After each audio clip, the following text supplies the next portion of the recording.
Hey everyone, I'm your host Mercedes here with another episode of Wake Set Go, where we're all about charging up the CEO in you. So I'm excited to welcome Alkan Balkaya, the founder and CEO of Mailsoftly.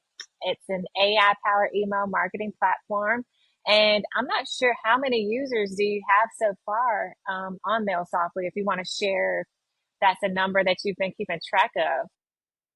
Yeah, yeah, I can share. Like we have over 5,000 users right now. We have launched Mailsoftly by the beginning of 2023. Yeah, so that's where we are today. Awesome. Yeah. So you have thousands of users. So tell me a little bit about your journey. I know you have a background in consulting, but what led you to actually wanting to found Mail Softly? How did you come up with the name too? Yeah, sure. So as you said, I'm coming from management consultancy practice. In 2007, I created my consultancy company. It was like more like a small version of McKinsey, Boston Consulting, sort of more strategic management consultancy company. But we had some other kind of areas of consultancy too. So I was at the age of like 24 at that time, and I didn't have any experience. And I created this company, a consultants company. And then we tried to scale our company very fast. But I realized that the service companies, like consultancy, actually, you are very dependent on your people. I mean, that's also true for product companies, but for the service industry, especially for consultancy, your information, your service is tied to your people. And I know that there are some companies like this, consultancy companies that have thousands of people and millions, hundreds of millions of dollars, but I couldn't make it. I don't know. So I decided, okay, so I'm an original engineer, so let's just start some like products. Let's experiment it.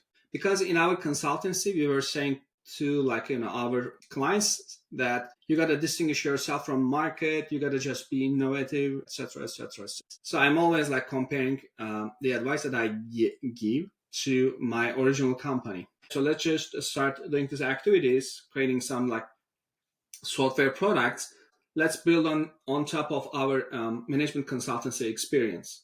And we started with CRM actually. We created a CRM product originally to be able to use inside of our management consultancy company.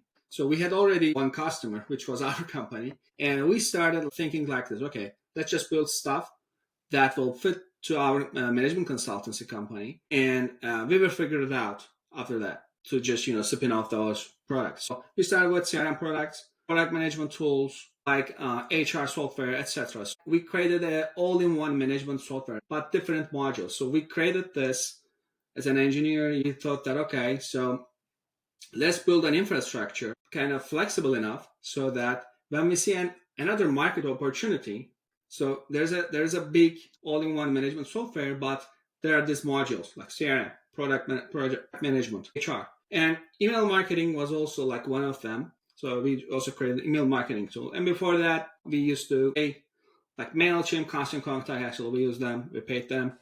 We knew that there were some opportunities because the customer support was not that good enough. Talking about like 5 or 6 years ago, we created internal tool software as an internal tool, and the softwares were not that flexible. We wanted more granular control of what we want to see, like stats, and also we want to move the contacts over the places, putting more labels, etc. These features were lacking at that time among those incumbents. And the third thing was actually their pricing. They just kept their pricing always like high and increased their pricing, etc. So that's how we just built this mail software inside of it. And this module was very successful in management consultancy practice, our management consulting company. And we said that okay, so here's the opportunity. Let's just rebrand this as a standalone company. So in 2023, we just separated this module as a standalone product and company, and then that's how Mailsoftly was born. That's how we. I asked you the journey and you gave me the journey. You walked us through those steps because you went from starting and having a consultancy company at a young age where a lot of times you're like, okay, I'm consulting people, but I'm trying to gain experience as well. And then you create a CRM, which CRM, especially in the marketing world, is one of those tools. It helps with sales relationships. It helps with nurturing. It helps with nurturing the client. So as a consultancy firm, you saw the need that you guys wanted to manage yourselves, and instead of buying a CRM, like you guys started creating it. And then the email part of it, I'm just curious because I know you mentioned MailChimp and Constant Contact and all of those competitors out there. But what is it, aside from pricing? I know you mentioned customer support. What is it that you think is the main differentiator between you and other email marketing CRMs out there? Because as a marketer, I know there's been times where I'm like, oh, I wish the CRM did this, or I wish it did that. And in the past 10 years, so much has just evolved, especially with new technology, the bandwidth, things that you're able to do. There's more niche created CRMs where there's something for medical health care, there's something for small businesses. I just want to know, like, what differentiates you, like, is it just your focus on your target audience, or is it more so the product itself? Yeah, so to answer your question, actually, I think deep inside, the way that we run our business is one of the biggest differentiators. So let me explain. So first of all, email is very like crucial part of a business. We are coming from consultancy practice. We understand our customers' anxieties and and problems, their worries. So we handle that very well. And there's a good. I just posted, I think, on social media recently. So again, even today, some of our customers are curious and sometimes say that, "Am I your only customer?" Something like that, which is kind of like a very good compliment because we really, just spend our time with them and then try to understand what their problems are. I mean, the tools are just the tools itself. It's not the solution to like messaging problems. So actually what we are doing at the end of the day, our system just helps people to deliver their message, right? Like emails, we also have SMS, etc. So, but at the end of the day, they have a message to their clients and customers, and the way that they can deliver by using tools like ours. So, and this is very crucial, and we understand that. And so they may have like a lot of questions. How should I send my email? How often should I send my newsletters? How to make this effort successful, etc. So we are just taking our time and without extra cost, by the way. So the customer support, we are saying this customer support, but it's more than customer support. It's like customer success or whatever we want to call it. So we just really do this, and we can afford that because we're a bootstrapped company. We have our own resources, so we can afford that. Of course, maybe it's not that scalable, but we don't care right now. So if any any of the listeners, viewers here, who want to just try it out, they will see it. They will experience it. Still, we are just trading the same thing. So that's one thing. And the other differentiators, of course, we also believe in our innovation.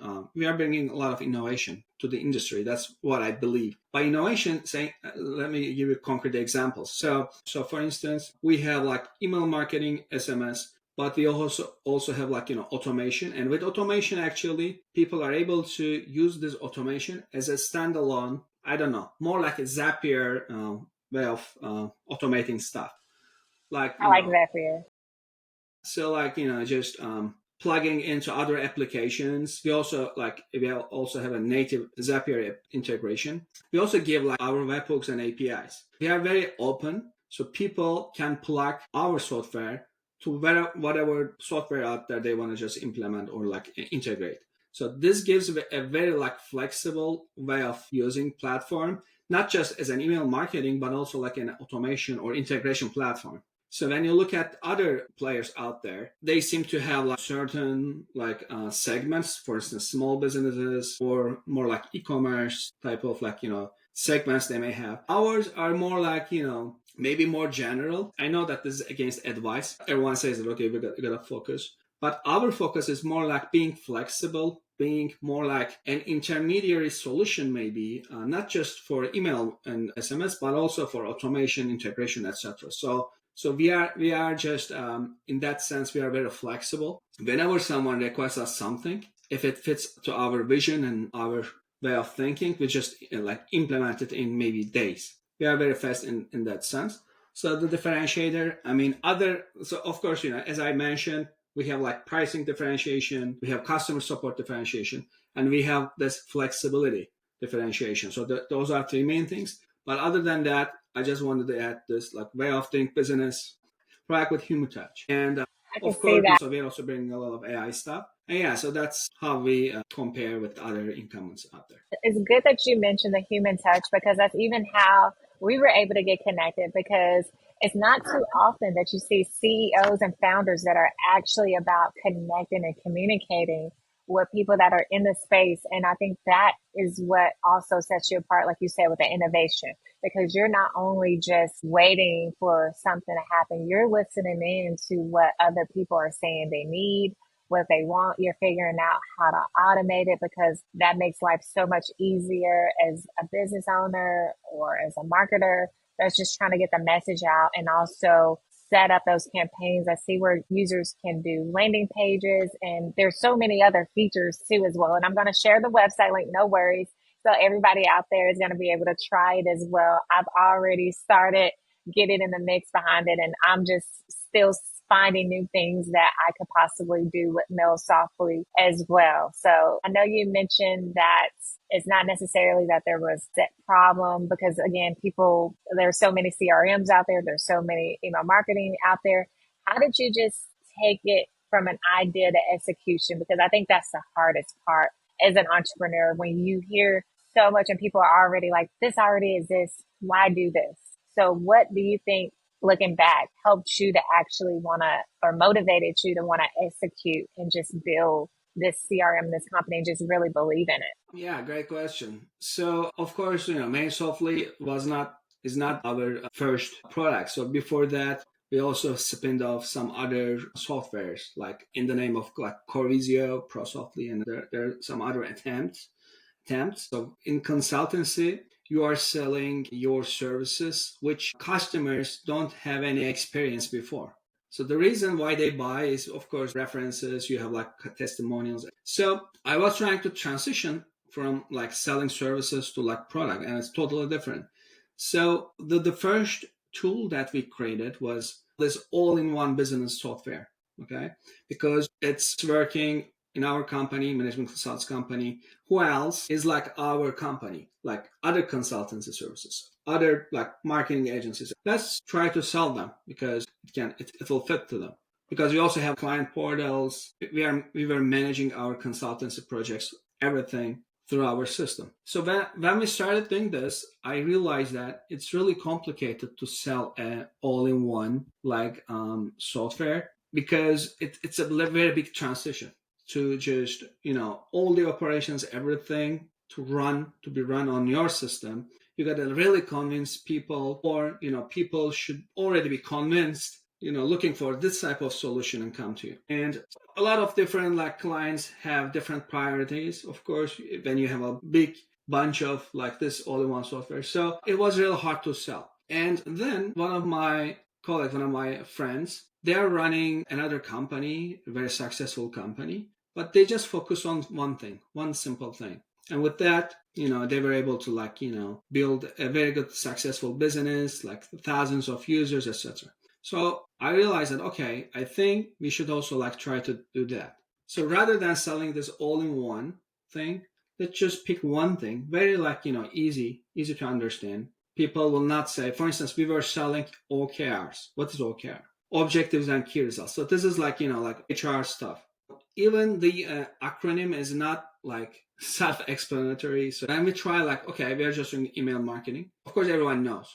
They're just asking, okay, what are your differences? What is the cost, etc. Totally different dynamic. So after trying to sell this big all-in-one software, so we just switched to this simple, just email. Just doing email. We start with just email, and then we realized that the sales cycle is very small, very short.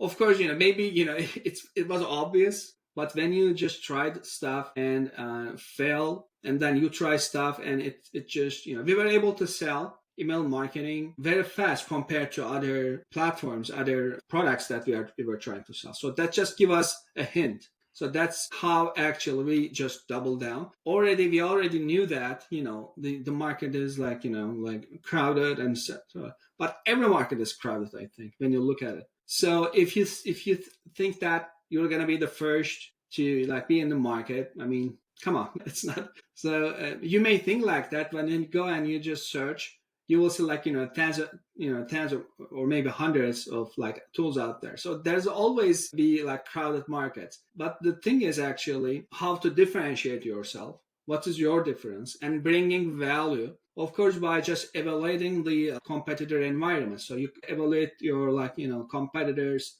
how they do business, how their product function, and then you try to just innovate in that sense. So that's how actually we ended up in email marketing space. And of course, one of the maybe most competitive markets out there, email marketing automation. You can also go to like CRM side of the things. But at the end of the day, we trusted ourselves in that sense. And once we see that, people are buying it. So we can just try to be expert in that industry. Like choosing an industry where, if the industry just, is up, if it just grows, you will also like, even you stay the same, the industry itself will just make you grow. No, that's good. And having the customers gives that validation. And now you're serving thousands of users. So I'm sure that takes a lot of bandwidth to try to scale or figure out like, okay, we're growing, we're gonna go bigger. And what were the first steps that you took to get that traction? Did you think that it was gonna grow to thousands of users? I know you kind of were just trying it out and you're like, okay, having that niche and having that focus is better for us because we can just show how specialized we are.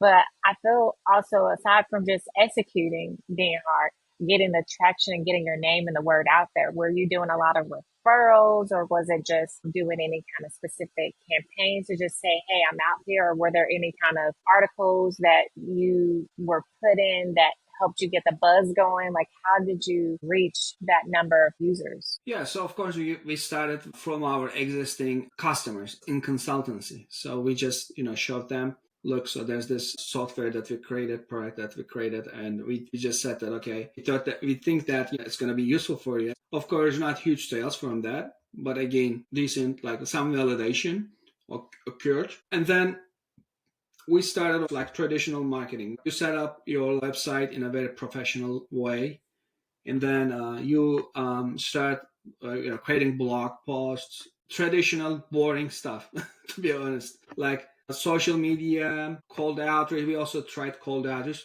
but cold outreach didn't work for us very well up until now still. And building partnerships with marketing agencies. So this worked really well, I would say, because they could just see the value that we are bringing to the table, especially for these supports, customer success, sort of this type of things, because they have like, clients like 5, 10, 20 clients. Those clients may already need these like email marketing services, but these marketing agencies, owners of those companies need guidance, need support. They can use the tools, but if you bring insightful like things without charging extra amount, so that really work well. And still like it works really well. So we just brought some customers from this referral partners or marketing agency partnerships. We got some customers from our existing consultancy customers. And then we started getting some customers from like Google Ads and from like some SEO. So it just started growing. But at the end of the day, how, to our viewers, assuming that, let's say that, if they're starting from like scratch, yeah, I mean, it's hard, but they need to just treat the first users as if they are bringing like $1 million business. So they need to just chase for that. Of course, I'm not saying like they mustn't bug people, but especially friends referrals. For instance, do you happen to know any marketing agency owners? Let's say that we are friends right now, so like I can come and ask, okay, do you know any other like consultancy or marketing agency? so that I can go. Can you just make a warm intro to that guys? So those are the first steps to give your product, your business, some sort of like a validation. At least you have someone to discuss your proposal. Then without any discouragement, because you'll have a lot of no's. So, but you gotta just continue. So that's the essence of like entrepreneurship, right? You're gonna get no a lot of the time. 90%, 95% of the time, people will say no. But you're chasing after this 5 to 10%, right? So to get like one maybe like demo request, you gotta just reach out 10 people. Maybe one of them will say yes, and out of this one, or like let's say that 100 person, you gotta reach out to get like 10 demo requests or something. After out of this 10, again 10%, maybe one person may say yes, okay, let me try it. So this is like in some sort of a numbers game, and that's why it's hard. You gotta just persevere. There's a grinding. Startup is really like as always you gotta grind. This is all like common advice. I mean, it's not even advice, this is the truth. So this is the truth. Knowing the truth actually helps, because you know that your expectations are already low, okay? And you knew that you got to try a lot of different things, and many of those things will not work out. But to find the working ones, you got to try many things, and trying many things and seeing them not working out. If you assume that first, I try this and I'm gonna get customers. No, you'll not get customers, and that's for sure. Maybe 100%. So you don't know. Even right now, I don't know. Which one will work, but you try hard. And you say that, okay, this seems to work. Okay, let's double down on that. Sometimes doubling down also doesn't work.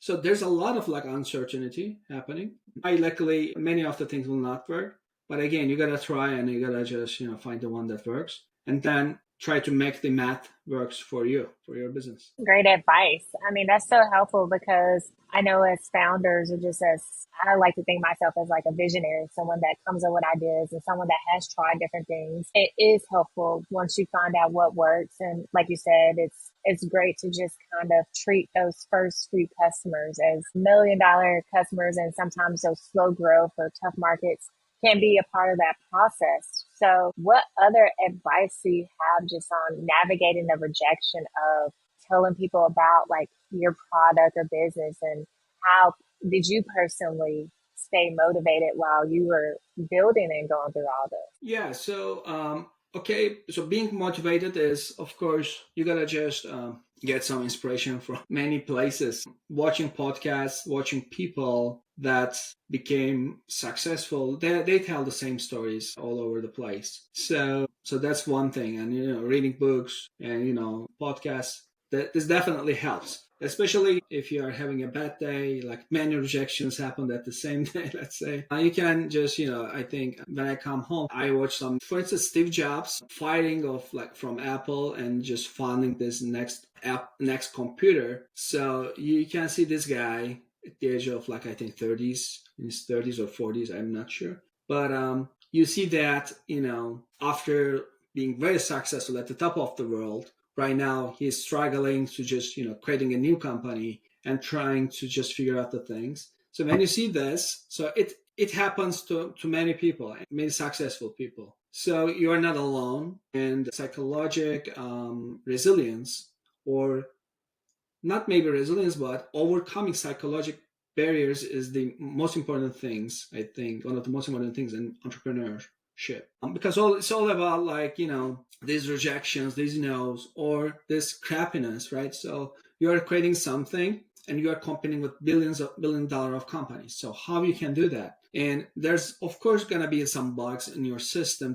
There'll be some features lacking. So how do you just keep up with those type of things? So managing your psychology, like podcasts, books will help. And if they have like friends coming through the same, going through the same maybe journey like other entrepreneurs, if they can just share their kind of experience, it also helps. But at the end of the day, small wins, like getting one customer, getting one referral partner, this is what keeps you alive and just keeps you going. So they should celebrate even small wins, because that's the like proof of concept. That's the proof that so they have something.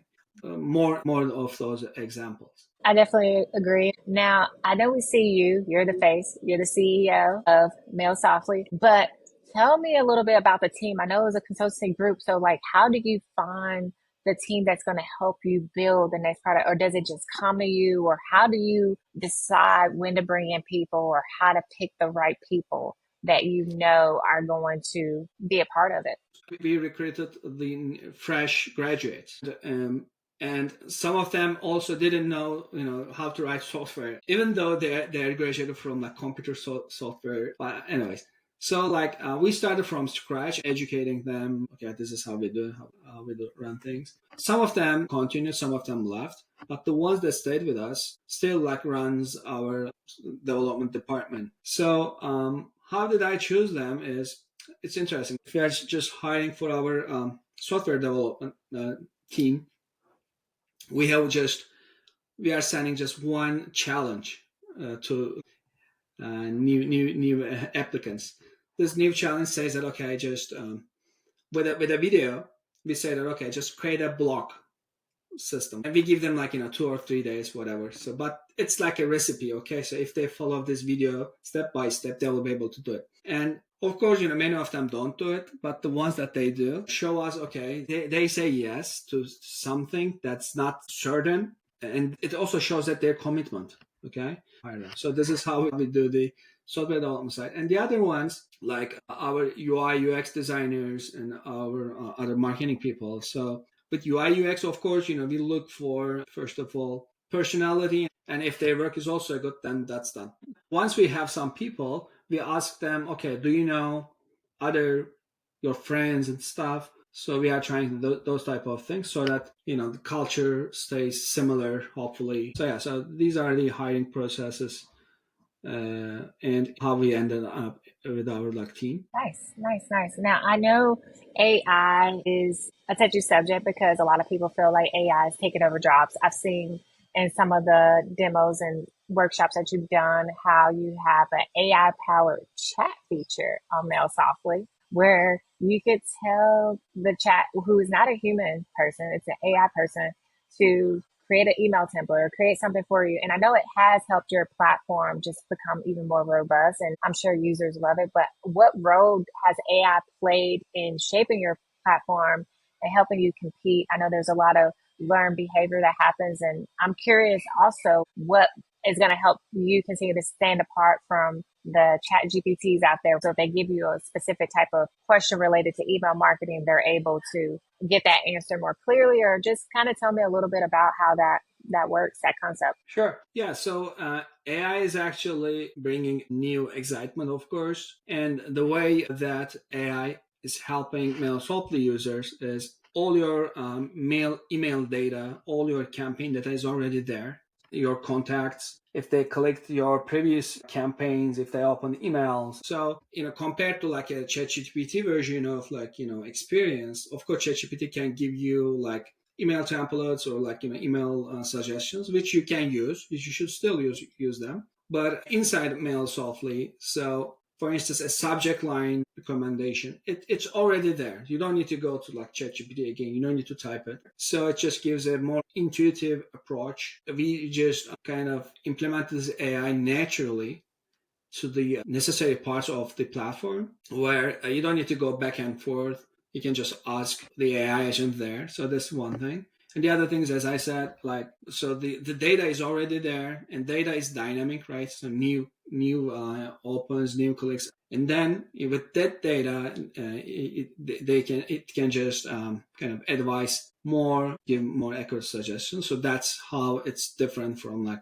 ChatGPT out there compared to our agents. Good to know. So if there's someone out there that's thinking about getting in the SaaS space, software as a service, or digital product space, what's some advice that you would give them, or what's a mindset shift that they would need to have to adopt to be able to be successful in this industry or space? I know you gave so many nuggets of advice, but aside from just repeating anything you said, like what's something that you would want to leave our listeners with just so that they're able to wake, set, go for whatever it is that they're thinking about doing? I'm just putting the software industry on the spot because it is a new, exciting space. There's so many changes that are happening in it. So there's a lot of opportunity to not necessarily feel like you have to have the expertise because everything's new. So nobody can say I have 30 plus years experience. It's a fair market where people can come in as a knowledge based person just off of it being new. Okay, yeah. If they think that there's a good idea, I mean, they may have a good idea, so they should just create this product or service, whatever they have. They should just try it by themselves. Very like, like rapid prototype, maybe, if you're talking about the product. So there are like AI tools out there, right? So they can just, just brainstorm with them. So this is very important and they should use it. If they are not using it, if it's not good enough, if it's not creating value, then most probably, they will not be able to sell it because they even don't use it. If they're going to sell something, first they need to just use it by themselves. And that's, I think, one of the best advice maybe I can give because we always tried that.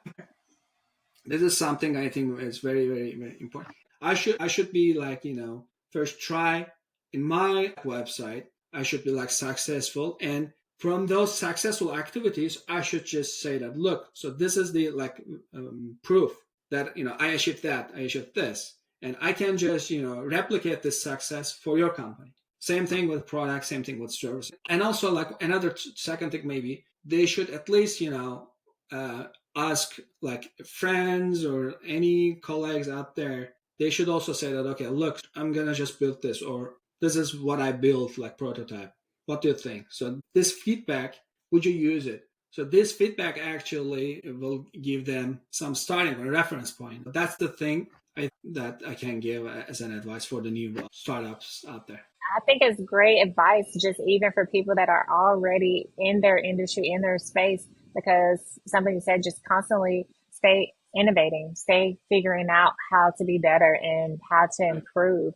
And so those are some great takeaways. Now, I know you started Mailsoftly in 2023, and so you guys have already implemented AI and a lot more features. Is there anything else to come in the future that we need to stay on the lookout for? I'm going to definitely share the website and your information so that if people need to get in touch, because as you stated, that marketing agencies and other marketing specific consultants are going to be a part of that audience and people that you want to connect with. So any other audiences that you think are great, I guess, audiences to fit what your target is and just kind of what's next? Yeah, so other than marketing agencies and professional marketers, so SaaS businesses actually is a good fit to use our product because of this like integration and flexibility. So they can just use our platform as their like email marketing, SMS, like automated things. Otherwise, they need to create their own thing.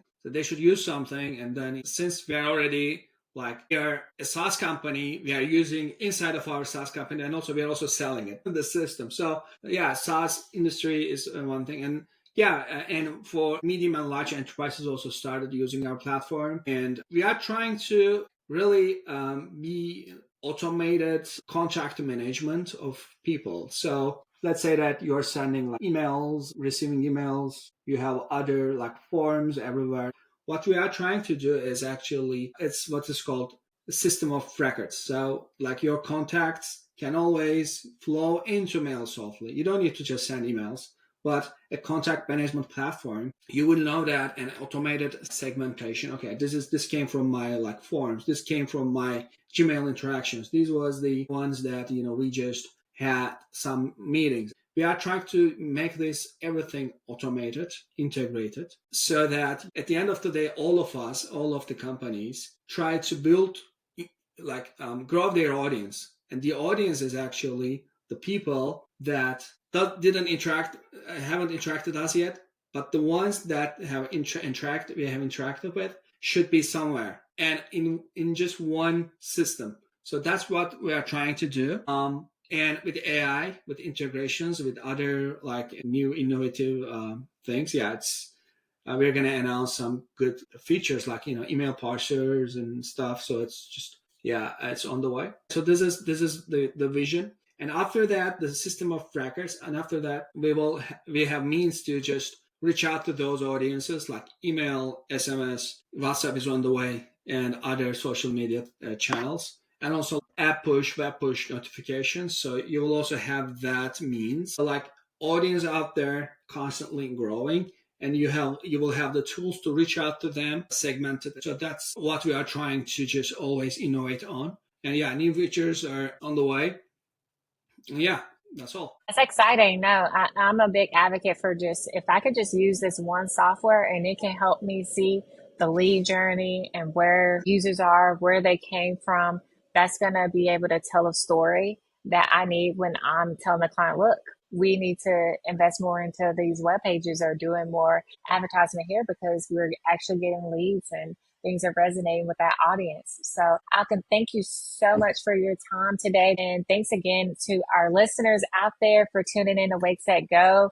If today's episode inspired you, share it with a fellow go-getter. And don't forget to subscribe to not miss any episodes. So again, thank you so much, Alkan. Anything else that you want to share with our listeners out there? Yeah, thank you for having me. It was a great conversation, and I hope our viewers can get some like good things out of this, and I'm sure they will. Thank you, Marcy. It's great. It's a pleasure. Awesome.